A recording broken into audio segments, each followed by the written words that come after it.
I was 29 years old the first time my mother introduced me as the other one. Not her daughter, not by my name, just the other one. She said it to my Aunt Patricia at my cousin Dominic's engagement party, laughing like it was a joke we were all in on together. Dominic was across the room in a tailored navy suit, shaking hands with people who owned buildings, and my mother was pointing at me like I was a footnote in a story she hadn't meant to write. I smiled.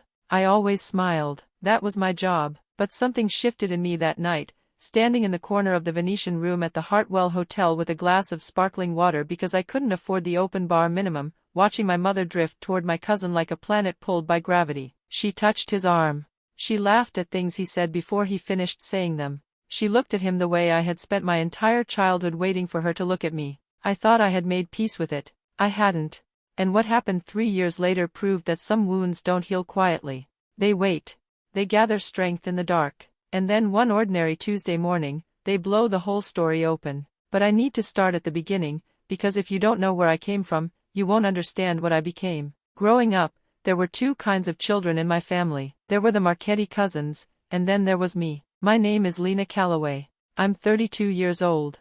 I grew up in Clover Hill, Ohio, a town small enough that everyone at church knew your grades and your grandmother's blood pressure medication. My mother, Sandra Calloway, was the youngest of 3 sisters, and from the time I could understand dinner table conversation, I understood that being the youngest Marchetti sister carried a specific kind of shame she had never fully metabolized. Her older sister Patricia had married well, extraordinarily well. Uncle Garrett ran a commercial real estate firm in Columbus that had put 3 office towers downtown and sent all 4 of his children to private schools. They had a lake house. They drove cars that still smelled new after 2 years. They didn't clip coupons. My mother clipped coupons. My father, David Calloway, was a decent, quiet man who installed industrial shelving units for a living. He worked hard. He came home tired. He watched baseball, helped me with math homework, and knew better than to get between my mother and her opinions about the Marchetti side of the family. He loved my mother in the way some men love weather,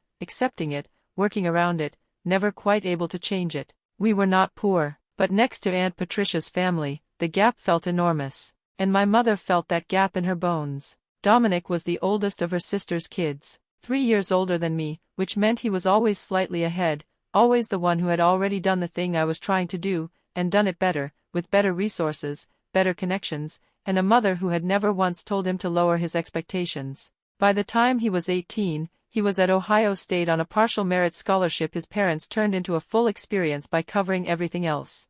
By 22, he was working at his father's firm. By 25, he had his own client list. I don't resent Dominic for any of that. That's the part people get wrong when they hear stories like mine. They think the anger lives with the cousin, the sibling, the golden child. It doesn't. The anger lives with the person who made a competition out of your life without asking your permission. My mother started comparing us when I was 11. I remember the exact moment because it was my 5th grade science fair, and I had built a model demonstrating how erosion worked using soil, water, and a plastic tub I had argued my dad into buying at the hardware store. My teacher had given me 2nd place and written, "Exceptional critical thinking," on the little evaluation card. I carried that card home in my backpack like it was currency. My mother looked at it for about 4 seconds. Then she said, "Dominic won his school science fair 2 years in a row, you know." They put his photo in the district newsletter. I was 11. I put the card in my nightstand drawer and never showed her anything again for the rest of middle school. But that was just the first one. That was just the audition. The comparisons became a rhythm, a season, something I could set a clock by. Dominic got honor roll, so why hadn't I pushed harder? Dominic's basketball team went to regionals, so wasn't it a shame I had quit swim team after 1 semester? Dominic had already decided on a business major at 16, so what exactly were my plans? Because time moved fast and I needed to start being serious about my future. I was 13 when she said that last one. 13, standing in the kitchen in my school uniform, eating cereal, and apparently already behind schedule. At family events, it was worse. Because family events were public. They had witnesses. And my mother performed for witnesses. Every Christmas at my grandmother's house in Dayton. Every Easter. Every 4th of July barbecue at Patricia's lake house. Every engagement party, graduation dinner, baby shower, and funeral reception. Any time the Marchetti and Calloway sides of the family occupied the same room, my mother would find a way to hold me up next to Dominic like 2 pieces of fabric she was comparing under a light. Dominic just got promoted. Lena, what's new at work? Asked in a tone that already knew the answer wasn't good enough. Dominic's firm does the kind of meaningful projects that change skylines. Lena, you said you wanted to do something in design, right? Whatever happened with that? Dominic bought his first investment property at 26. Can you imagine? 26. She never said I was a failure. She was too smart for that. She just kept holding up the measuring tape. What I did not tell her, for a very long time, was that I was doing something. Something slow, something unglamorous, something that didn't photograph well at family dinners.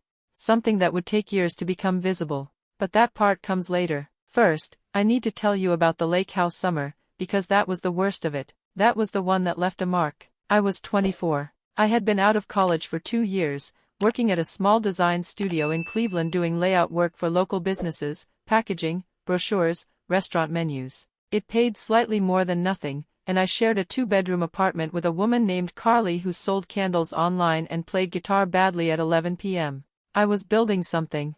I just couldn't explain it to anyone who wanted results in a format they could bring up at a dinner party. That summer, Aunt Patricia invited the whole extended family to the lake house for the 4th of July weekend. 3 days, catered meals, a pontoon boat, and the specific social pressure of 48 hours in a house where money was wallpaper. I almost didn't go. But my mother had been calling twice a week for a month about it, and the guilt had its own gravitational pull. So I packed a bag and drove 2 hours and told myself it would be fine. It was not fine. Dominic had recently closed his first solo deal at the firm, a mixed-use development outside Columbus, significant enough that it had been in a local business journal. He was generous about it, honestly. He didn't brag the way some people do. He didn't need to. The adults in that family circle did the bragging for him. By the second afternoon, I had heard about the deal from 8 separate people, not because they were talking to me, because I kept walking through rooms where it was the subject. My mother found me on the dock around 4 o'clock, watching the water, and I knew by her footsteps, I had memorized the particular rhythm of her purposeful walk, that she had something to say. She sat down beside me. She handed me a sweating bottle of water. She looked at the lake for a long moment like she was composing herself. Then she said, "You know, I'm not going to be around forever, Lena. And I just wonder, when I'm gone, what story I'll have to tell about you." I turned to look at her. "What? I'm proud of you." She said it carefully, like she was selecting each word from a limited supply. "I just wish I had more to show for it. Dominic has given Patricia so much to talk about. I see her face when she talks about him, and I just want that. I want people to look at me like that when they ask about my daughter." She meant it kindly. I could tell she thought she was being vulnerable, honest, opening a door. She had no idea she was closing one. I didn't say anything. I looked back at the water. I stayed for one more day because leaving early would have caused a scene, and causing scenes was Dominic's mother's prerogative, apparently, not mine. But on the drive home, somewhere on the I-71 North, I made a decision that I didn't even fully understand yet. I was going to stop performing for an audience that had already made up their mind about the show. The thing about building something real is that it takes an unreasonable amount of time and it looks like nothing from the outside. After the lake house, I stopped going home for small events. Birthdays, yes. Major holidays, when I could manage it. But the casual family gatherings, the Sunday dinners, the drop-by occasions that existed mostly as arenas for my mother's comparative commentary, I started declining those. Quietly. Without explanation. I took the hours I had been spending on guilt and obligation and I put them somewhere else. I had started doing freelance design work on the side 2 years earlier, nothing significant. Logo tweaks, social media templates, small businesses that couldn't afford agencies. But I had gotten faster and better, and I had begun to notice something. The businesses that hired me weren't just buying graphics. They were buying clarity. They had something to say and no idea how to say it visually, and I could translate that. I could take a blurry idea and make it sharp. I started positioning myself differently. Not as a layout artist but as a brand strategist. I took on fewer clients and charged more. I read obsessively. I took online courses at night on brand identity and consumer psychology. I built a portfolio website that I revised every few months as I got better. I started pitching to companies I had no business pitching to, and losing, and pitching again. I quit the design studio job at 26, which my mother interpreted as a sign of instability. "Lena, you gave up a steady paycheck?" She had called the day after I told her, and I could hear Aunt Patricia's voice in the background, which meant I was already a topic. "I'm building my own client base," I said. "That's what people say before they move back home," she said. "I didn't move back home. At 27, I landed my first significant contract. A regional outdoor apparel company based in Columbus, the kind of brand that had a loyal following but looked like it had been designed in 2003. They needed a complete visual overhaul. Identity, website, packaging, the whole architecture of how they presented themselves to the world. It was the biggest project I had ever taken on, and I spent 4 months on it in a way that felt like I was learning a new language in real time. The rebrand launched in late spring. Within 3 months, the company's online sales had gone up substantially. They renewed my contract. They referred me to 2 other businesses. One of those businesses referred me to a regional chain. The chain had connections that led somewhere bigger. By 28, I had 3 employees. By 29, I had 6. By 30, I had stopped explaining my career to people who asked because the explanation had gotten too long to fit in a family dinner conversation, and I had stopped needing their approval to know the number in my bank account was real. I did not tell my mother any of this in any meaningful detail. I mentioned I was doing well when she asked. I said the business was growing. I kept it brief and let her fill in the blanks with whatever she needed to fill them with. What I didn't know was that the blanks were filling up on their own, in a direction I hadn't anticipated. The Tuesday morning it all changed started like any other Tuesday. I was at my desk in the Columbus studio. I had relocated from Cleveland 2 years earlier, partly for clients and partly because I needed a city that felt like mine instead of a city I had defaulted into. My team lead was walking me through revisions on a campaign for a hospitality group. My coffee was good. The morning was ordinary. My phone rang. A 614 number I didn't recognize. I almost didn't answer. I was mid-sentence, mid-thought, mid-morning. But something made me hold up a finger to my team lead and pick up. The voice on the other end was male, professional, slightly careful in the way lawyers are careful on unrecorded lines. Is this Lena Calloway? Owner of Calloway Brand Studio? It is, I said. My name is Marcus Webb.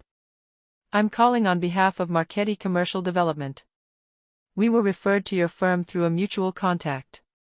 We're looking for a brand strategy partner for a significant project launch, and your name came up more than once. I sat very still. Marchetti Commercial Development.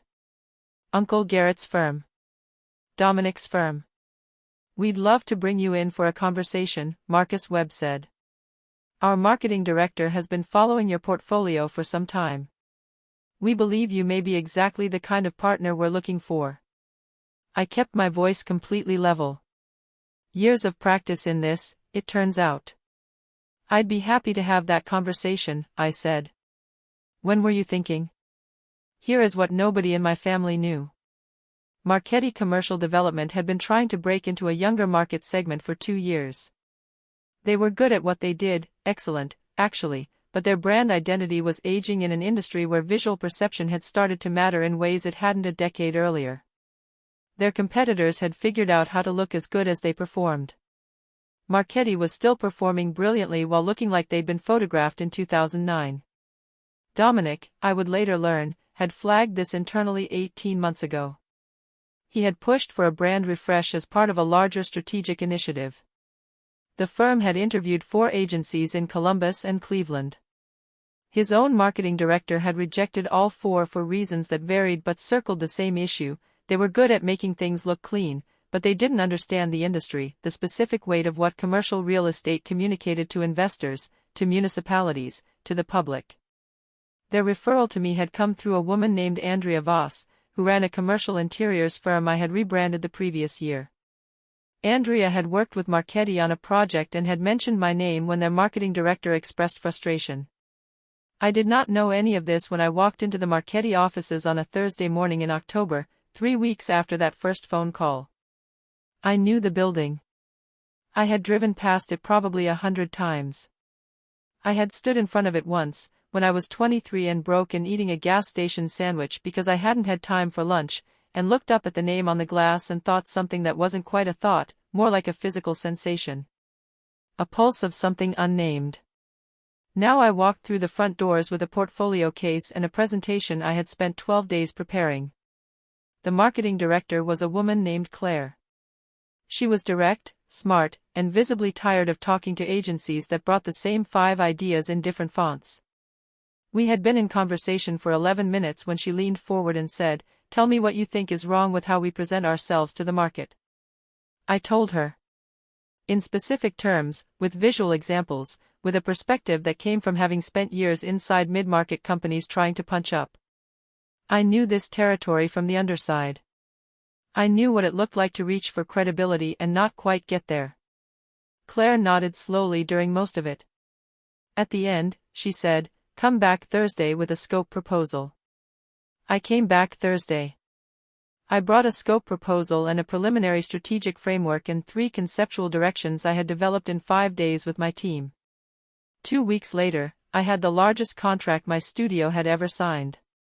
I went home and sat on my apartment floor with the executed agreement on my coffee table and stared at it for a long time. Not out of disbelief. Out of something stranger than that. Out of the recognition that the thing I had been quietly building toward for years had a shape now. A measurable, documented, signed in blue ink shape. I did not call my mother. I called my father. He didn't say much. He never did. But I could hear him smiling, the kind of smile that doesn't need words because the weight of it is already enough. He said, "Your grandmother would have gotten a real kick out of this." That was enough for that night.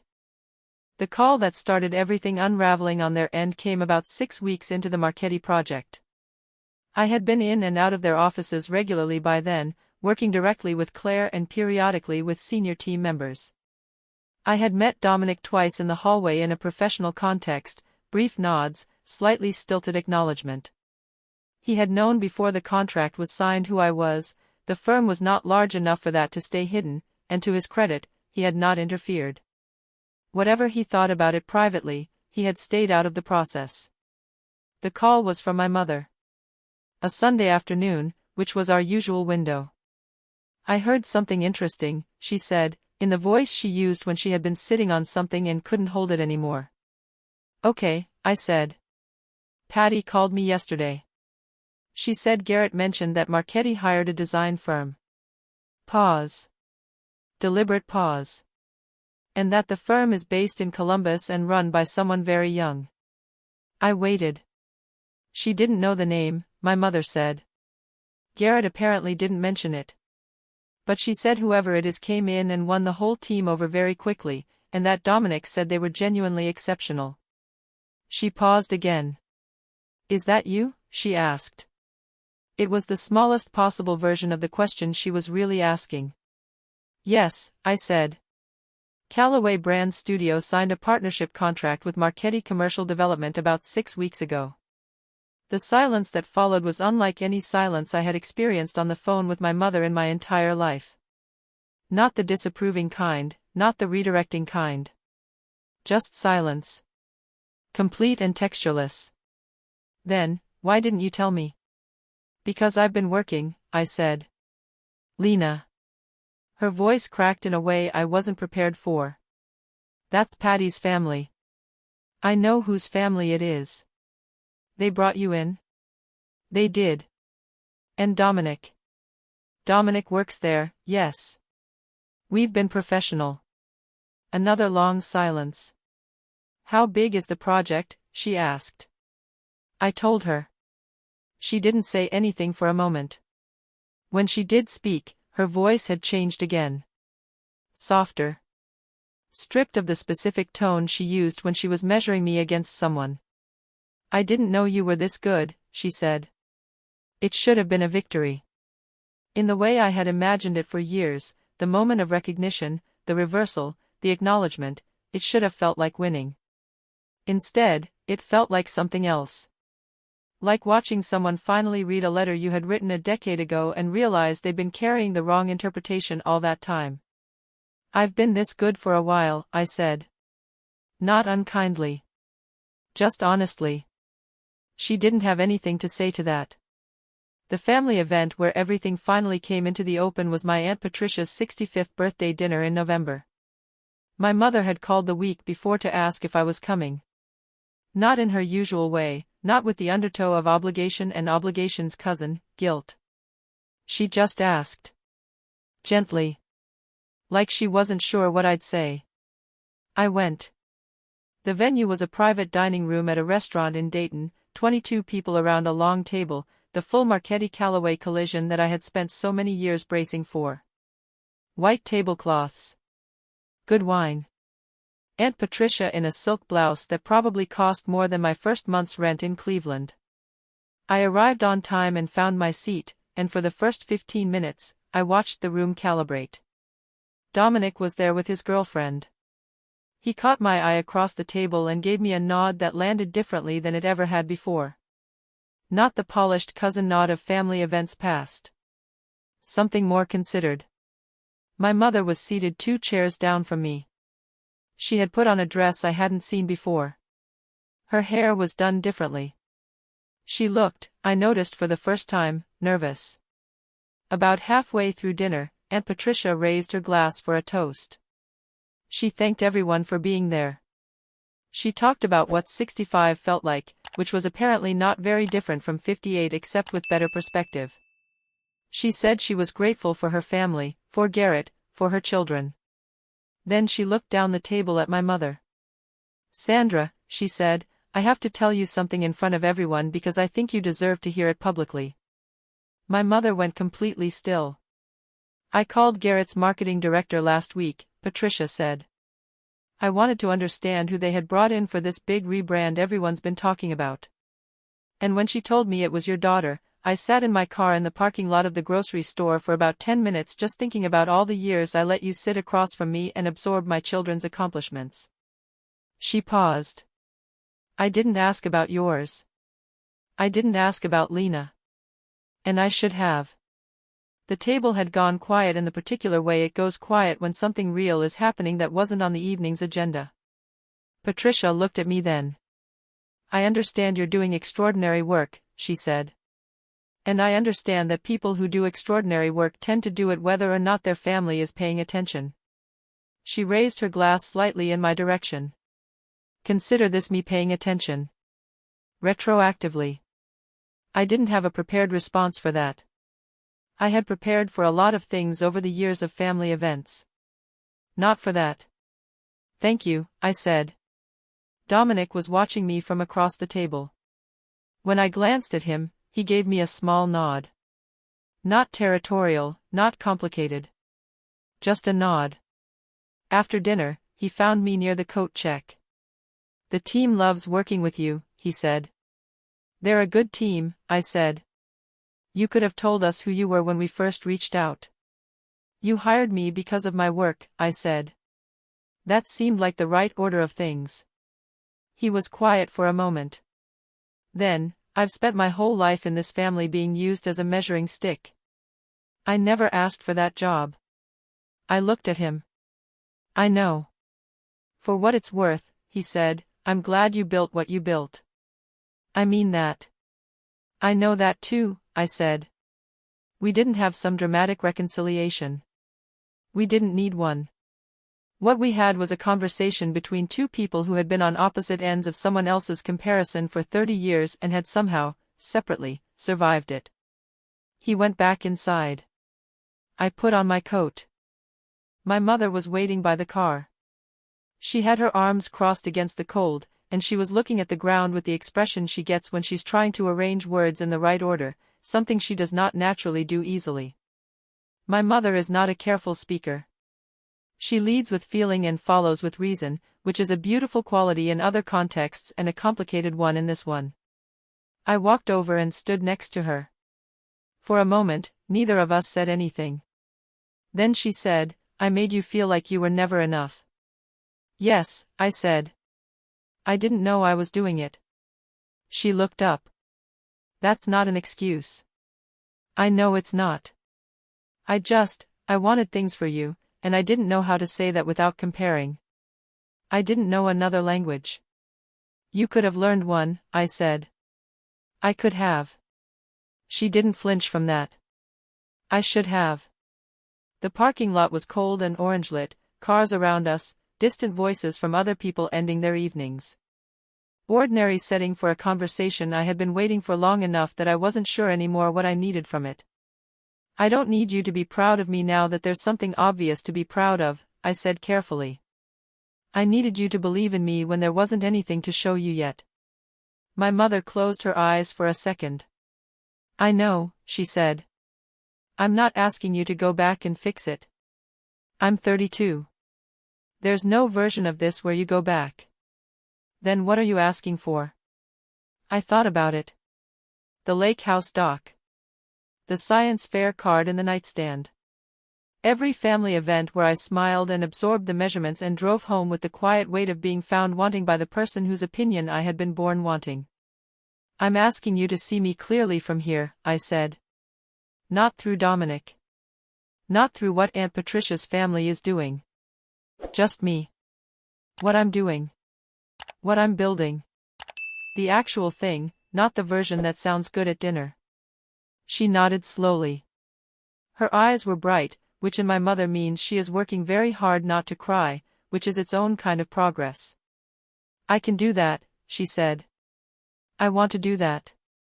Then we'll see, I said. Not forgiveness wrapped in a bow. Not a clean break.